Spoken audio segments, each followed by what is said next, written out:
Okay, let's go ahead and begin officially. I have posted a new learning module for you. Let me go to Student View. You notice it's down here called Fundamentals of Programming.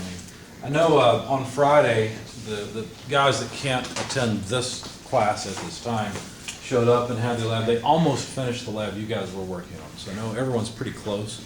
And what I want to do is, again, give you about 30 minutes at the end of the class today to work on your lab. I've got several presentations to go through, but before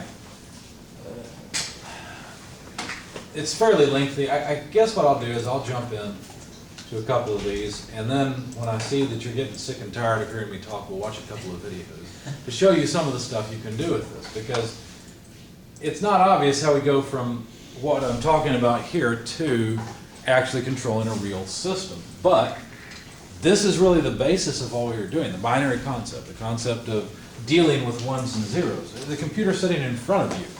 You can listen to music on it, you can look at art, you can watch videos.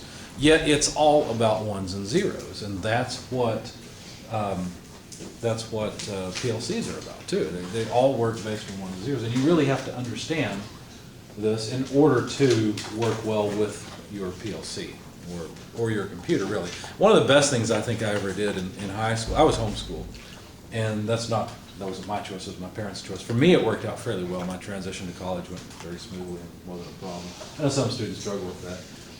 But I think I was fortunate I'd found what I really liked. Well, that gave me a lot of flexibility. So 1 year, plus also not a lot of mental fatigue. I know when you go through regular school, you end up going, oh, we've done the same thing over and over. I'm sick of this. And so I'm proud of you guys for being here, and wanting to continue your education.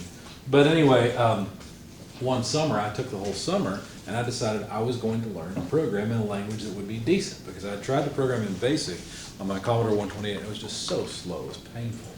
I wanted to make games, I wanted to make stuff that was fun. So I took the whole summer, I bought a reference manual about that thick, and I learned to program in assembly language, and it was fast. It was really, that old machine worked at 1 megahertz. Okay. Today, the computer sitting in front of you, what is it, 2.5 gigahertz or so? Probably even more than that, and yet, and it's dealing with 64 bits, that was an 8-bit machine.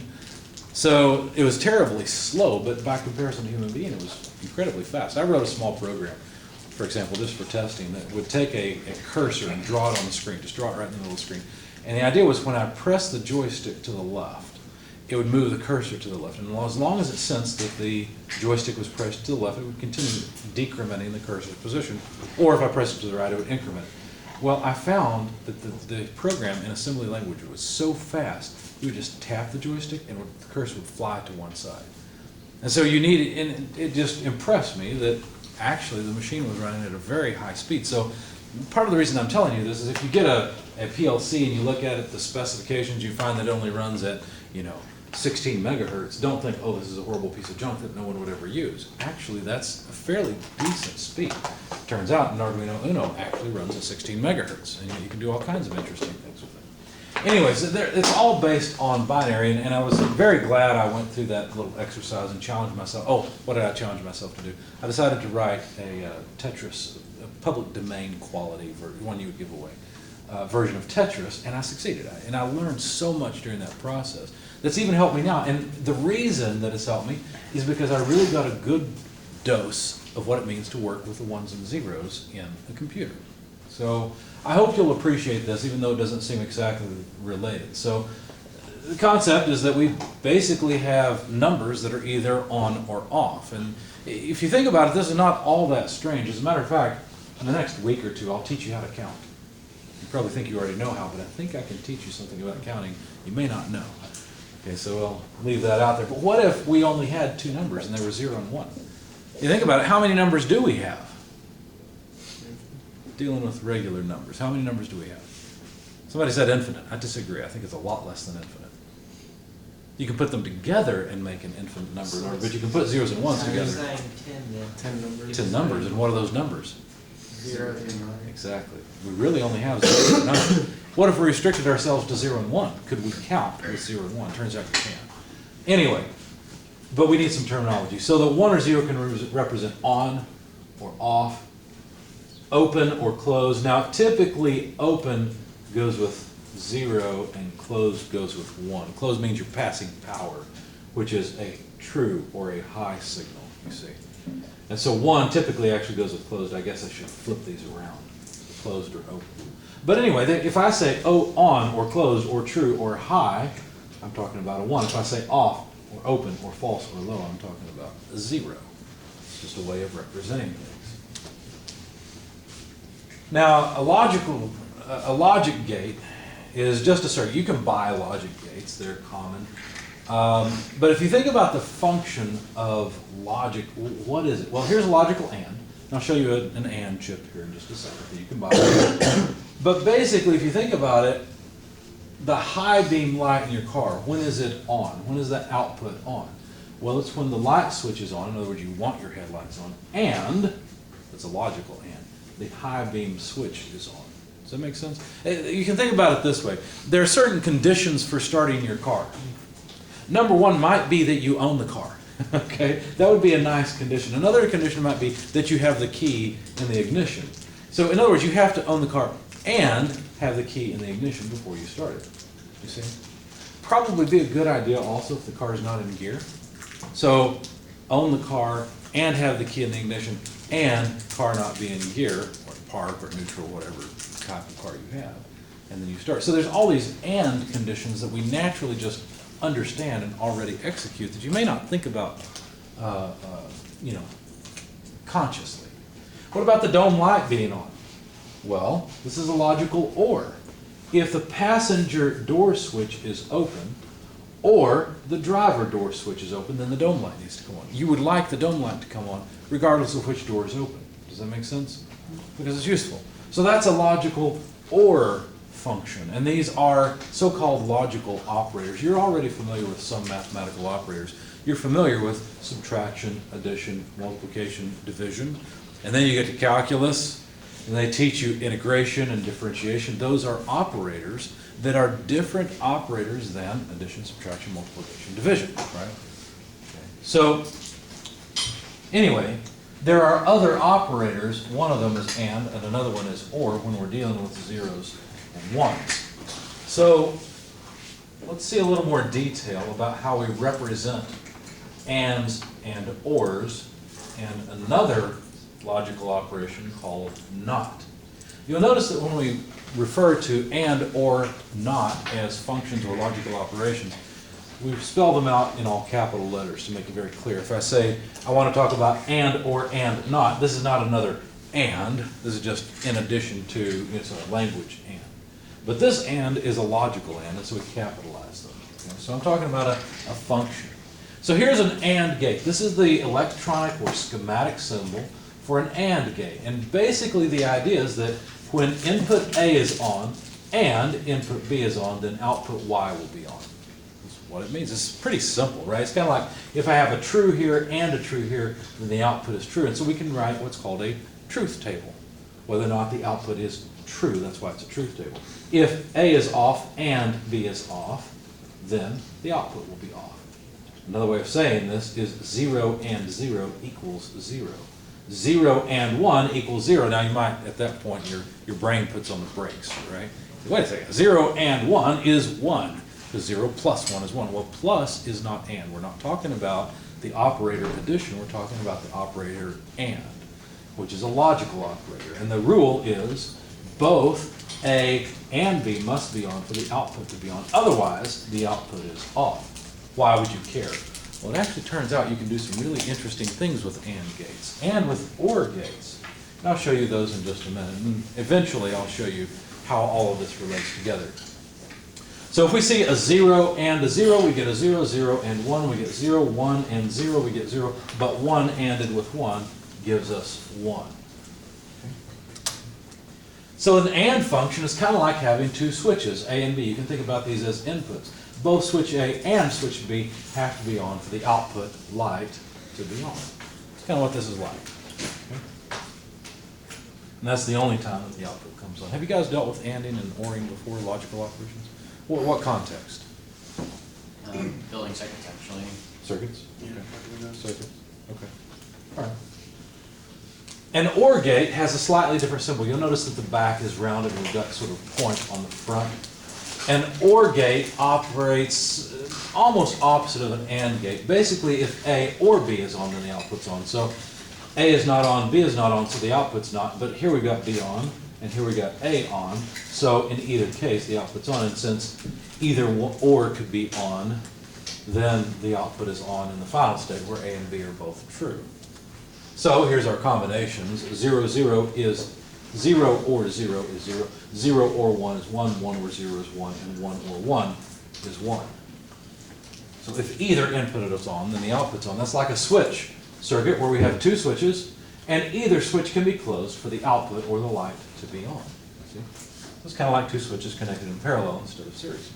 The NOT function is an inversion function, and that's actually how I want you to think about the symbol that we've encountered already. Remember the symbol where we got like two contacts and then a line through it? Remember that? That is really a NOT function. It's a logical NOT. What it does is it goes out and looks at a particular bit. If that bit is on, then it interprets it as off. If that bit is off, it interprets it as on. It's an inversion. It's a NOT. So that's what this gate does. And technically, it's this piece here that represents the inversion. If you're familiar with electronics, this piece represents a buffer or an amplifier, and that dot there is the inversion, but it doesn't matter too much for us right now. The point is, when A comes in as on, the output will be off, and we represent that as an A with a bar over it. That's how you read it as not A. So if A is off, the output will be on. If A is on, the output will be off. It's the inverse. And when we say inverse, you might think of reciprocal, right? 1 over something. And that's not really what this means. It means just opposite of whatever came in. Okay? So it's the circle itself that indicates the inversion. I already said all of this. All right, now, I don't like this slide as much because really, this normally closed push button, I don't want this normally closed push button to make you think of the operator that has two bars and a line through it. Okay, there's a difference between those two things. One is a physical push button. The other thing is an instruction in the PLC, and they don't always necessarily just go together. Just because you have a normally closed push button, that doesn't mean you have to use a symbol in your PLC ladder that is the two lines represent a contact with a line through it. Okay, but this is like a NOT function. You can think of it being the push button is not pressed, which is kind of like a 0, and yet the light is on, right? You have to push the button for the light to go off. So it's kind of like an inversion. But it's not quite as nice a relationship as the AND OR. Now we can use this with, we can put gates together basically. So if we bring in a signal to an AND gate that is A and it's on, and we take B but run B through an inverter, well then if B is off and we invert it, then that's on and on is on. So this is a simple application where we have the power to the machine is on, so that's true. The pressure switch is open. In other words, the pressure is low because the pressure switch will come on at a preset, let's say 100 psi, let's make it up, okay? So the pressure, if the pressure is below that 100 psi level, we'll then invert that. We get a 1 and 1 gives us a low pressure indicator. We want the light to come on to say, hey, the pressure is too low, right? That's what we want here. But when the pressure switch is open, we can't use it with an AND gate to turn the light on. Or we have to invert it first for the AND gate to calculate to true and turn the light on saying, hey, the pressure is too low. Machine's on, but the pressure is too low. Now obviously we don't want the indicator to come on if the power is not on. Okay? Why do I have two of the... Oh, yeah, so if you think about it, if power is on and the pressure switch is closed, in other words, the pressure in the system is adequate for the machine to do whatever it needs to do, well, then the inverse of the pressure switch closed is an off. 0 or 1 and 0 is 0, and the low pressure indicator would be off, which is what we would want. Does this make sense so far? So we can put these gates together and do all sorts of things with it. Before we look, well, let's look at this one thing, and then I'll show you some online. The NAND function is actually a NOT AND. And so it's basically just an AND gate with an inversion on the end. So basically, if you calculate NOT AND, what is 0 and 0? 0 ANDed with 0 is 0. the inverse of which is 1. 0 ANDed with 1 is 0, the inverse of which is 1, 1 and 0 is 0, inverse of which is 1. 1 and 1 is 1, inverse of which is 0. This is a not AND function. So this is a truth table that is a NAND truth table. Okay? So it ended up being the opposite to the AND gate. Now, you don't have to have just 2 inputs to an AND gate. You could have a quad input or 4 input NAND gate. And that's what's being shown on this circuit. In fact, I'll show you a circuit kind of like this that you can buy in just a moment, where you have a little 14-pin chip, you give it voltage and ground here, and you've got 1, 2, 3, 4 inputs to an AND gate. So basically, input 2, 3, or pins 2, 3, 4, and 5 would have to be high at positive 5 volts or positive 12 volts, depending on whether we're dealing with TTL or CMOS. Basically, these 4 would all have to be on. Before the AND gate would calculate on, and then pin 1 would go low, it would go to ground. Any other situation would cause this pin to be high. Because think about it, if any of these inputs are off, then the AND output is true. But it gets inverted by that little symbol at the end, so, I'm sorry, if any of these are off, the output would be false. I said that backwards. The inverse of which would be true. So most of this time, pin 1 would actually be high at positive voltage at VCC. Well, let me show you where you can buy these if you ever have a need to. It turns out all of the programs we make in our PLC programming can be emulated in relays. But we know how slow relays are, right? Why would you bother with relays? They're expensive. PLCs are much better. On the other hand, PLCs are a little bit expensive, and so one thing you could do is you could actually replace all of the PLC program you write with logic chips. These ands and ors and nots, all of that, can actually replace almost directly the ladder logic that you're about to write. Yeah, let me show you where you can buy some. Anybody ever buy anything from DigiKey? One of many electronic supply houses. It's a pretty big company. Let's look up a NAND Gate.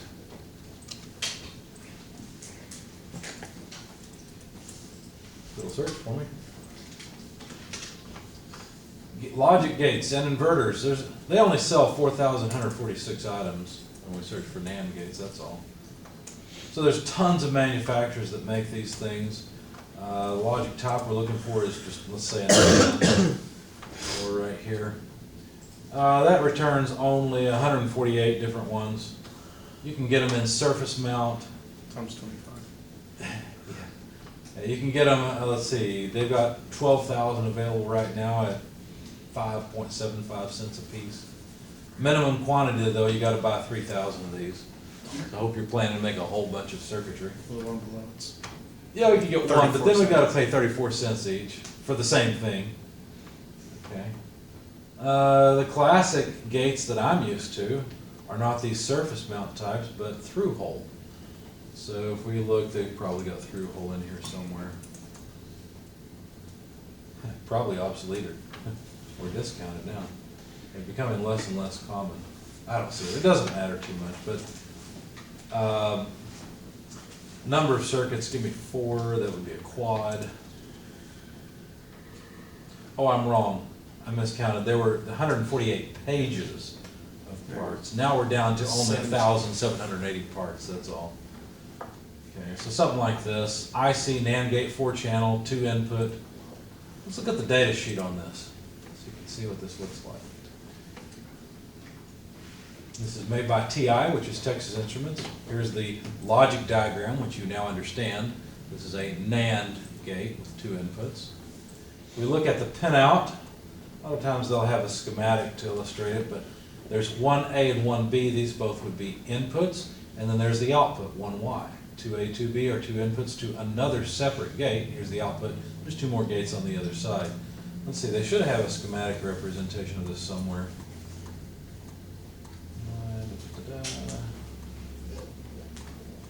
Uh-oh, I may not.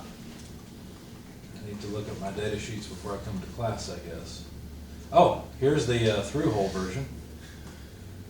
So DIP stands for dual inline package. In other words, when you make the pattern on the circuit board, you actually have to drill holes in the circuit board for the pins to go through and then be soldered in place to contacts, rather than being, here's the surface mount package. So surface mounts are nice because you don't have to drill holes in the circuit board anymore. You just have copper traces and you solder the legs down to the copper traces. Let's see. Please give me a schematic. So dimensions of the various packages that are, nope, they don't have it. Let's do it this way.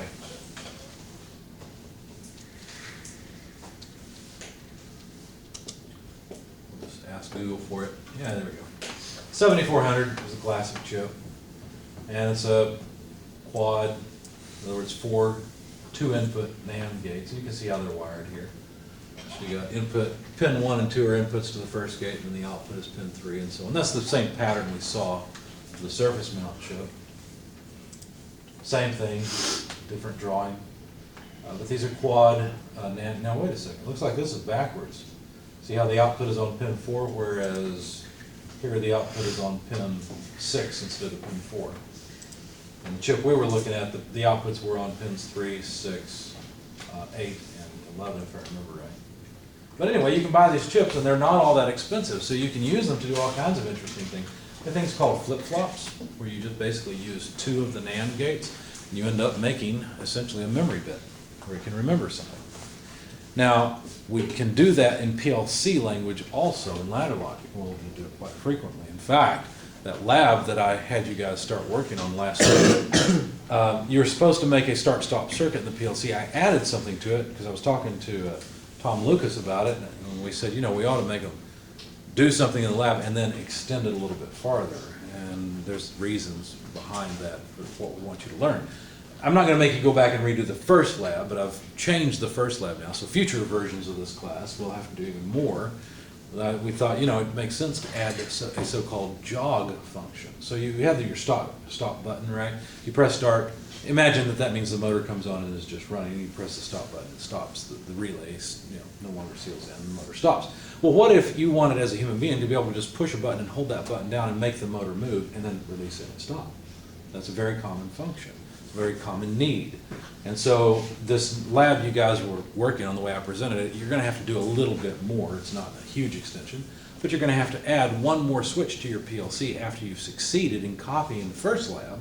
You'll have to add one more switch, so now you have 3 switches, and one of those switches will be a jog switch, so when you hold it down, the output comes on. It's not as simple a problem as you might think. There's something you have to learn about memory in order to do this, but I'll help you with it. Okay, so understand that lab we've been working on is a little bit extended now. There's a little bit more to it, but it's good stuff. So how do you make the PLC remember something? Why would you want to? Well, frequently you need the PLC's behavior to change based on whether or not something has occurred. For example, let's say that you're filling up a container with fluid. Okay, you fill the container with fluid. As you've finished filling the container, let's say you have a level sensor, so you're sensing the level of that container is full, and you have that container then, you have a motor start to move the container out of the way and get the next container replaced. Think of filling soda bottles or something, you're just detecting where they're full. Well, once the soda bottle starts to move away, the level sensor will no longer detect that the bottle is full, right?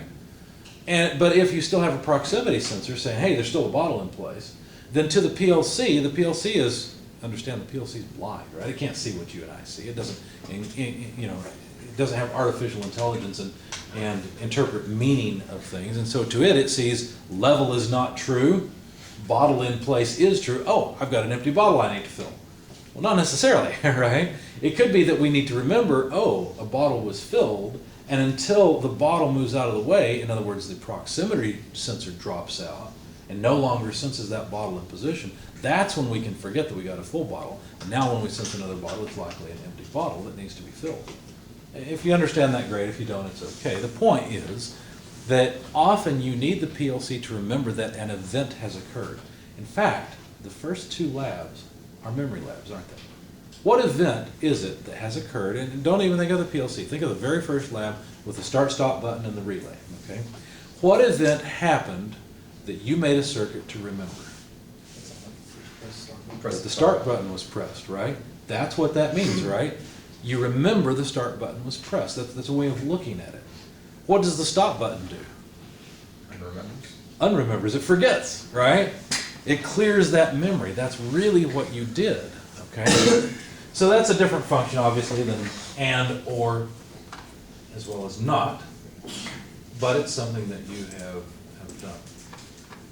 So let's continue with the different types of logical operations and gates. So here's a NOR gate. You can imagine a NOR as an OR with an inversion. So 0 or 0 is 1, or is 0, but 0 or 0 inverted is 1. That's what the NOT OR function does. 0 or 1 is 1, inverted is 0. 1 or 1 is 1, but inverted is 0. Right? So this is a logical NOR table. So the output's the opposite of what an OR gate would. And again, here's the chips. You can buy chips that are NOR gates, you can buy AND gates, you can buy OR gates. There's even gates for what's called exclusive OR. An exclusive OR, you'll notice there's this extra line on the back. That's not a misprint. This is something that is like OR, but a little bit different. The truth table goes 0 or 0 is 0, 0 or 1 is 1, 1 or 0 is 1, but 1 or, and I'm saying or, I should have been saying exclusive or, I'm sorry. So 1 exclusive or 1 is 0. This is actually a lot like something that you're familiar with. Anybody have a three-way switch in your home? In other words, do you have any lights in your home where you can turn them on and off at 2 different locations? Okay. Now, don't worry about the details of how those switches work. I can show you if you're interested, but think about it this way. Think about each switch as being up is true and down is false, right? Well, if one switch is up, you can flip the other one to turn the light on and off, right? Mm-hmm. And if the other one's up, you can flip the first one on or off also, right? But up doesn't necessarily always mean on, all right? It's just you toggle it. Well, it's kind of nice for controlling the lights, but that's kind of like an exclusive OR, right? If you think about it. Think about switch A and switch B, okay? Up and down. Up is 1, 0 is down, okay? Let's say that right now the lights in your house are off and both switches are down, okay? So 0, 0, you have no light, right? What happens if you switch either switch to its opposite position? Well, switch B over here, if we switch it to its opposite position, the light comes on. On the other hand, if we instead switch A to its opposite position, the light comes on. But what happens when you flip both of them so they're both up? The light goes on. That's an exclusive OR function, okay? How that's wired in your house, if you're interested, I'll tell you, but it's not really relevant to what we're talking about right now. Any questions on all that? Comments? Okay. It's pretty straightforward stuff, really. All right, let's see, what else do we have? Why don't we watch a video? You're probably tired of hearing me talk. What can you do with all this logic stuff? You can make PLC programs. You can actually make very complicated programs. You can interface a PLC with a vision system and do some really interesting things. Here's, excuse me, something that ABB did. ABB is well known for robotics, but they also make forays into the PLC world, especially integrating things together. So this is a practical application of logic doing the work that humans would normally have to do.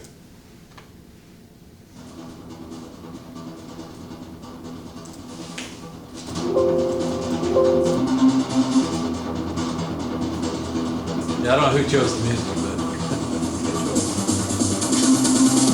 ABB Robotics and its strategic partner RG Luma are using robotic technology to transform the production of pancakes. The solution was designed, built and installed by RG Luma to meet Honeytop's own stringent hygienic handling of food, reduced labour costs and improved health and safety levels.